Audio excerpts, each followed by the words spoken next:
नमस्कार, न्यूज 18 राजस्थान पर आप सभी का स्वागत है। मैं हूं आपके साथ हेमंत कुमार। चलिए शुरुआत करेंगे आज आम जनता को बड़ी राहत की। और आपको बता दें कि केंद्र सरकार ने पेट्रोल पर 8 रुपए और डीजल पर 6 रुपए प्रति लीटर एक्साइज ड्यूटी घटाने का फैसला किया है। इससे पेट्रोल 9 रुपए 50 पैसे और डीजल 7 रुपए प्रति लीटर सस्ता होगा। वित्त मंत्री निर्मला सीतारमण ने इस बात की जानकारी दी। नए रेट आज रात को 12 बजे से लागू होंगे और इस राहत के बाद अब दिल्ली में पेट्रोल 105 रुपए 41 पैसे के बजाय 95 रुपए 91 पैसे और डीजल 96 रुपए 67 पैसे की जगह पर 89 रुपए 67 पैसे प्रति लीटर हो जाएगा। पिछले दिनों पीएम मोदी ने लोगों को महंगाई से राहत दिलाने के लिए राज्यों को एक्साइज ड्यूटी कम करने की सलाह दी थी। तो केंद्र सरकार की ओर से बड़ी राहत दी गई है। पेट्रोल और डीजल पर एक्साइज ड्यूटी कम की गई है।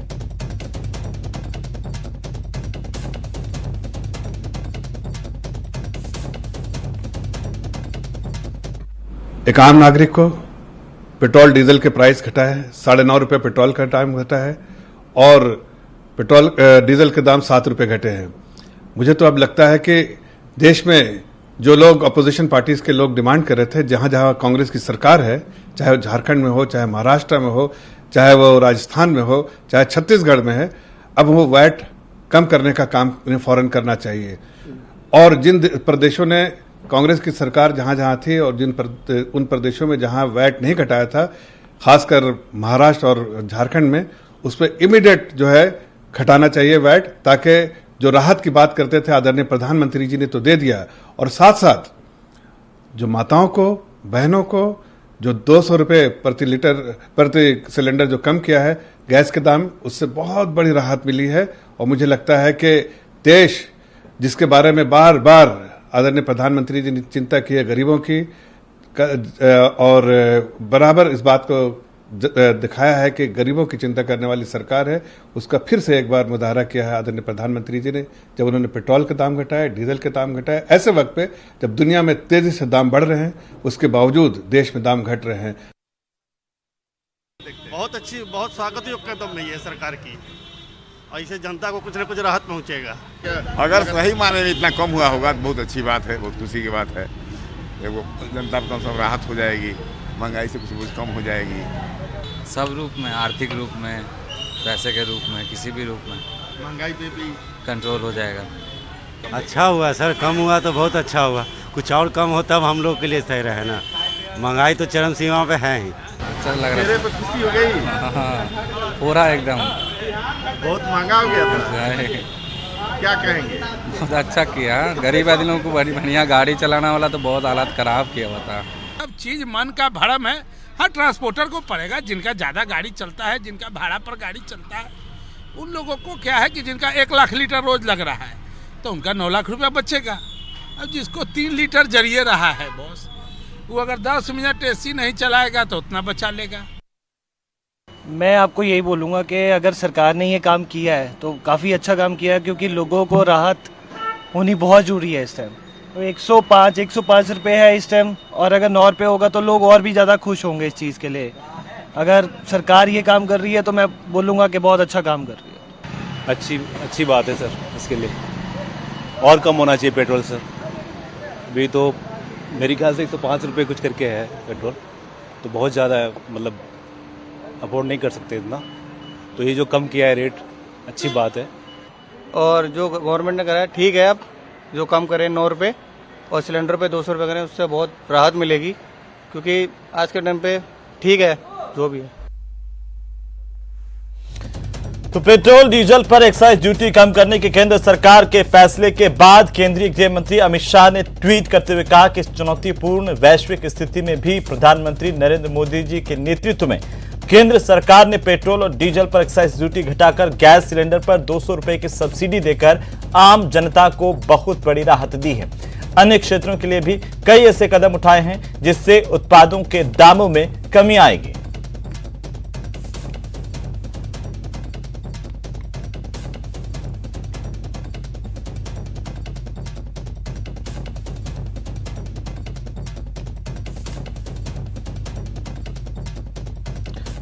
चलिए आगे बढ़ेंगे और अब राहत की बात गर्मी से परेशान लोगों के लिए यह है कि मौसम सुहाना हो गया। जयपुर में मौसम में बदलाव देखने को मिला। राजधानी के कई इलाकों में बारिश हुई है। आदिनाथ नगर में छोटे ओले गिरे हैं। बारिश और ओले से मौसम बदला है। पिंक सिटी को भीषण गर्मी से राहत मिली है। इस वक्त की बड़ी खबर हम आपको बता दें, मौसम में परिवर्तन पिंक सिटी के लोगों के लिए भीषण गर्मी से राहत की खबर। और आदिनाथ नगर में छोटे छोटे ओले गिरने की भी तस्वीरें सामने आई है। आपको बता दें ये तस्वीरें टीवी स्क्रीन पर आदिनाथ नगर की, जहां पर छोटे छोटे ओले गिरे हैं। हल्की बारिश हुई है और भीषण गर्मी से लोगों को पिंक सिटी में राहत मिली है। बारिश और ओले गिरने से मौसम बदला है और बदले मौसम ने लोगों को राहत दी है, क्योंकि लगातार लोगों को गर्मी से परेशानी का सामना करना पड़ रहा था। भीषण गर्मी में लोग परेशान थे और आखिरकार मौसम में बदलाव के चलते लोगों को इस गर्मी से राहत मिली है। चलिए आगे बढ़ेंगे और इसी बीच बड़ी खबर हम आपको बता दें, पुलिस पेपर भर्ती लीक मामले को लेकर इस वक्त की सबसे बड़ी खबर है। पेपर लीक मामले में मुख्य अभियुक्त की गिरफ्तारी। छोटू राम और सीआर चौधरी और जितेंद्र को गिरफ्तार किया गया है। पेपर लीक करने में छोटू राम की मुख्य भूमिका थी। इस मामले में अब तक कुल 16 आरोपियों की गिरफ्तारी की जा चुकी है। गिरफ्तार लोगों में एक पुलिस इंस्पेक्टर और एएसआई भी शामिल है। एसओजी एडीजी अशोक राठौड़ ने इस बात की जानकारी दी है।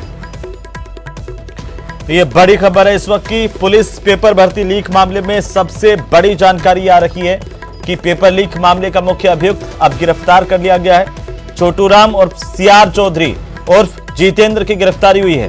पेपर लीक करने में छोटू राम और सीआर चौधरी की मुख्य भूमिका थी। एसओजी के एडीजी अशोक राठौड़ ने जानकारी पत्रकारों को दी है।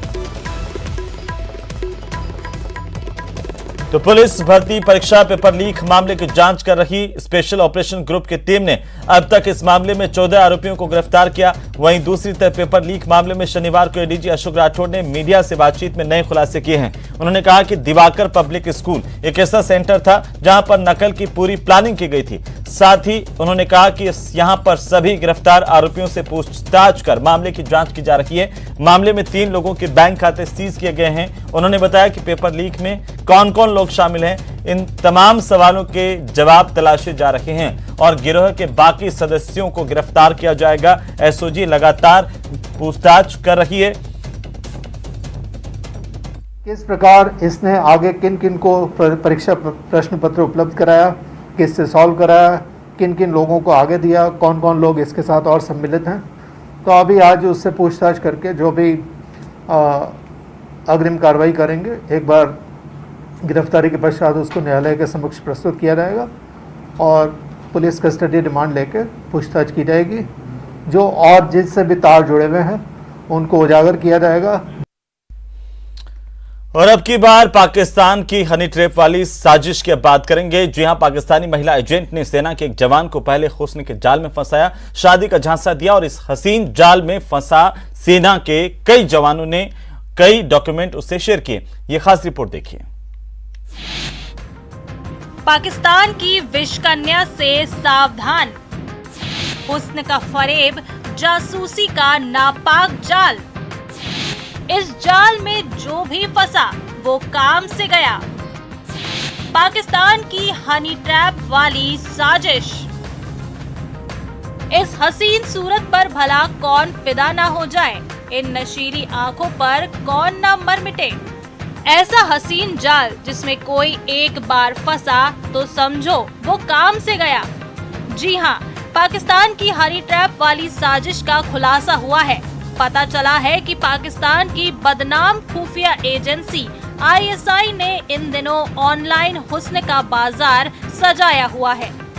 जासूसी का एक ऐसा जाल जिसमें भारतीय सेना के जवानों को फंसाया जाता है, एक बार भरोसे में लिया जाता है और फिर शुरू हो जाता है हनी ट्रैप का असली खेल। पाकिस्तानी आईएसआई महिला एजेंट के हनी ट्रैप में फंसा सेना का जवान। प्यार भरी बातों में आकर शेयर किए सेना के डॉक्यूमेंट। हनी ट्रैप की भनक लगते ही सेना के जवान प्रदीप कुमार को रडार पे रखा गया। राजस्थान इंटेलिजेंस की पुष्टि के बाद 18 मई को जोधपुर से पकड़ा गया। जयपुर में जवान से पूछताछ में कई जानकारियां सामने आई। जवान ने कबूला कि आर्मी ऑफिस में जाकर महिला को कई सारी इंफॉर्मेशन शेयर करता था। पूछताछ में सामने आया कि 24 वर्षीय प्रदीप कुमार मूल रूप से उत्तराखंड के रुड़की का रहने वाला है। 3 साल पहले प्रदीप कुमार सेना में भर्ती हुआ था। ट्रेनिंग के बाद गनर के रूप में उसकी पोस्टिंग जोधपुर में हुई। 7 महीने पहले उसके मोबाइल पर एक अनजान महिला का फोन आया। महिला का लगातार फोन आने पर प्रदीप की उसके साथ दोस्ती हो गई। अनजान महिला के कॉल में प्रदीप लगातार फंसता चला गया। पाक एजेंट जैसे जैसे डॉक्यूमेंट शेयर करने का कहती वो करता रहता था। इस पाकिस्तानी महिला एजेंट ने प्रदीप को शादी करने का झांसा भी दिया। दोनों के बीच कई बार वीडियो कॉल पर भी बात होती थी। साथ ही उसने दिल्ली में भी मिलने का वादा किया था। ऐसे में प्रदीप कुमार पूरी तरह से हनी ट्रैप में फंस चुका था। प्रदीप हुस्न की जाल में ऐसा उलझा कि वो पाकिस्तान महिला एजेंट के इशारों पर नाचने लगा। पाकिस्तानी एजेंट जैसा चाहती वो वैसा करता। अब जरा आसान शब्दों में समझिए कि आखिर हनी ट्रैप होता क्या है। जासूसी का एक तरीका है। खुफिया जानकारी हासिल करने के लिए होता है इस्तेमाल। खूबसूरत लड़कियों का इस्तेमाल कर किसी शख्स से राज उगलवाए जाते हैं। वीडियो या तस्वीर के जरिए किया जाता है ब्लैकमेल। हालांकि ये कोई पहला मामला नहीं है जब कोई सेना का जवान हनी ट्रैप का शिकार हुआ है। इससे पहले हनी ट्रैप की कहानी सामने आ चुकी है। हनी ट्रैप की आशंका को देखते हुए सेना पिछले कुछ सालों से लगातार अपने कर्मियों को खास तरह के निर्देश देते आई है। उनसे ऑफिशियल वर्क के दौरान व्हाट्सएप का इस्तेमाल नहीं करने को कहा गया है। साथ ही संवेदनशील काम करते वक्त अपने फेसबुक और इंस्टाग्राम अकाउंट को डिलीट करने का निर्देश दिया है। ऐसे में जरूरत है पहले से ज्यादा सावधान रहने की, ताकि हसीन जाल में फंस देश की गोपनीय सूचना देश के दुश्मनों तक ना पहुंच जाए। जोधपुर से न्यूज़ 18 राजस्थान के लिए रंजन दवे के साथ जयपुर से विष्णु शर्मा की रिपोर्ट।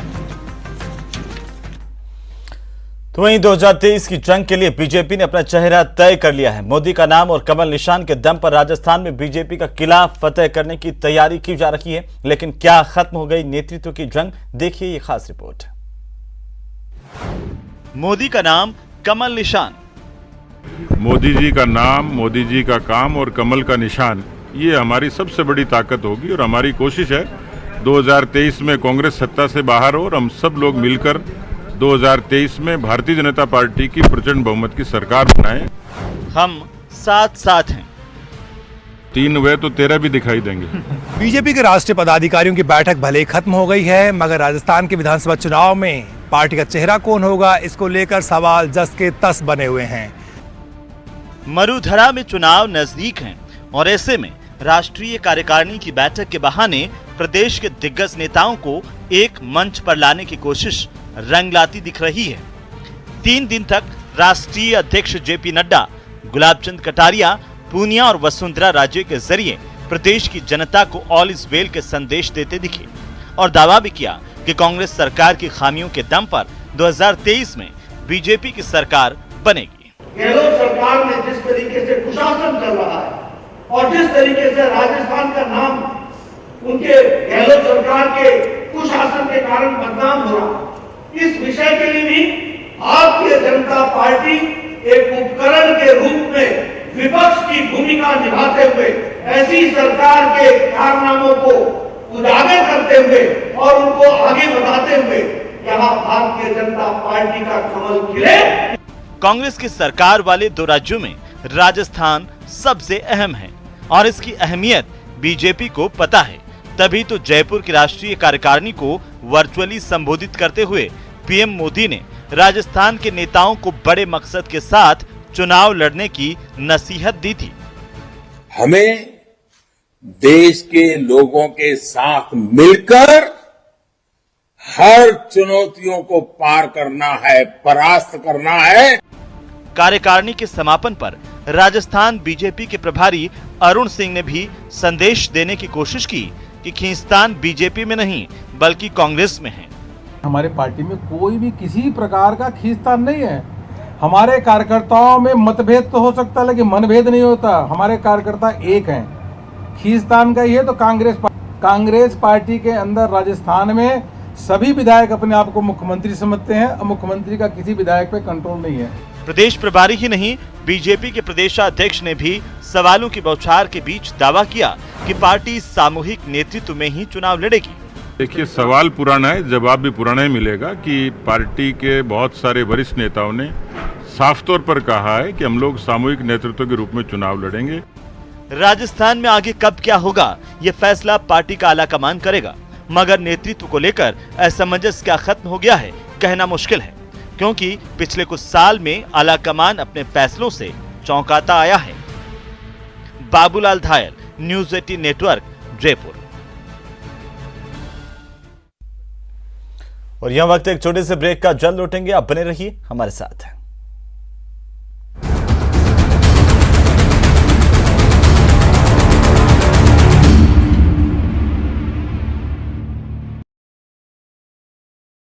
कर्मचारियों पर भी सवाल उठे हैं। असली अपराधी गिरफ्तार हो, जो दोषी अधिकारी हैं, जो मिलीभगत कर रहे हैं और इसमें जो षड्यंत्रकारी हैं वो गिरफ्तार हो। इन मुद्दों को लेकर अनिश्चितकालीन धरना जिला कलेक्टर के बाहर दिया जा रहा है। आदर्श की हत्या को लेकर पुलिस प्रशासन पर सीधे तौर पर सवाल हैं, तो पुलिस अधीक्षक जांच रिपोर्ट आने तक इंतजार करने की अपील करते हैं। आगे जांच कर रही हैं और यदि किसी भी कर्मचारी की, चाहे वो कांस्टेबल हो या सीनियर मोस्ट अधिकारी हो, यदि संलिप्तता किसी भी रूप में आती है तो आश्वस्त करते हैं कि उसके खिलाफ भी कार्रवाई की जाएगी, बट वो जांच पूरी होने तक इंतजार होना चाहिए। वहीं जिले के कलेक्टर कहते हैं कि 31 मई तक परिवार को मुआवजा दिलवाने की पूरी कोशिश की जा रही है। ये तो सारा एग्जामिनेशन करके हमने कमिटमेंट किया था कि 31 मई के पहले मुआवजे संबंधी समस्त प्रक्रिया को कंप्लीट कर लिया जाएगा और हम नियमित रूप से फैमिली से और जो विभिन्न संगठन उस समय उपस्थित थे वहाँ पर, उनके प्रतिनिधियों से भी राब्ते में है, उनसे बातचीत जारी है। कलेक्टर साहब के इस दावे से सवाल उठता है कि क्या एक युवक की हत्या में मुआवजा दे देने का मतलब इंसाफ देना है, और अगर नहीं तो फिर असली दोषियों तक पुलिस क्यों नहीं पहुंच पा रही, और मौकाए वारदात मौजूद मृतक के भाई की बात को पुलिस झुठलाने में क्यों लगी है।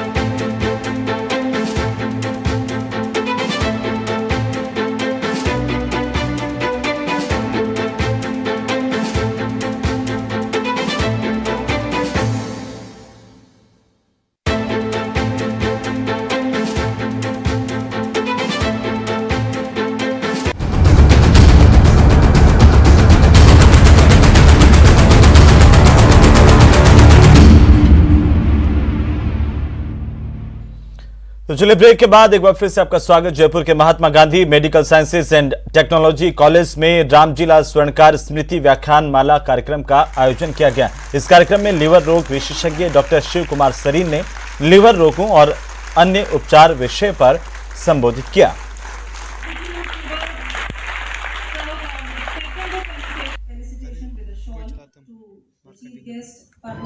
ये बहुत ही इम्पोर्टेंट मैसेज सारे स्टूडेंट्स को, स्टाफ को, फैकल्टी को और समाज को इस माध्यम से गया है।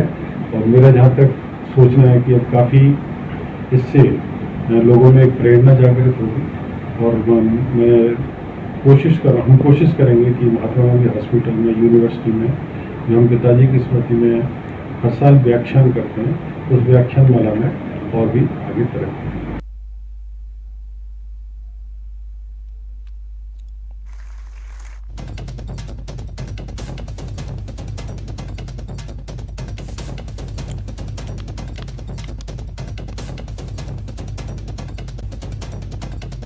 आपको बता दें कि रामजीलाल स्वर्णकार व्याख्यान माला का आयोजन जयपुर के Mahatma Gandhi medical sciences and technology college में किया गया, जहां इस कार्यक्रम में लीवर रोग विशेषज्ञ डॉक्टर शिव कुमार सरीन ने लीवर रोगों और उपचार विषय को लेकर संबोधित किया।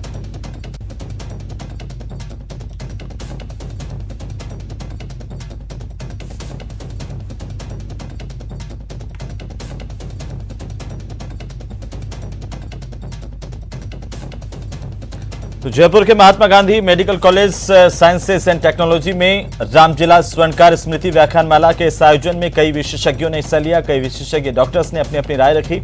इस कार्यक्रम में लीवर रोग विशेषज्ञ डॉक्टर शिव कुमार सरीन ने लीवर रोगों और उपचार विषय को लेकर के संबोधित किया।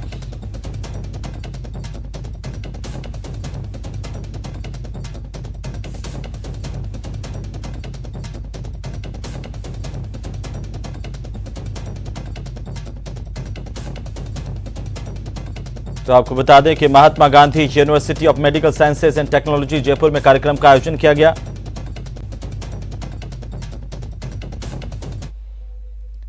वहीं सर्व समाज में छात्र छात्राओं को शिक्षित करने के लिए Swami Vivekananda student welfare charitable trust ने जो एक कदम बढ़ाया था, आज वट वृक्ष बन गया है।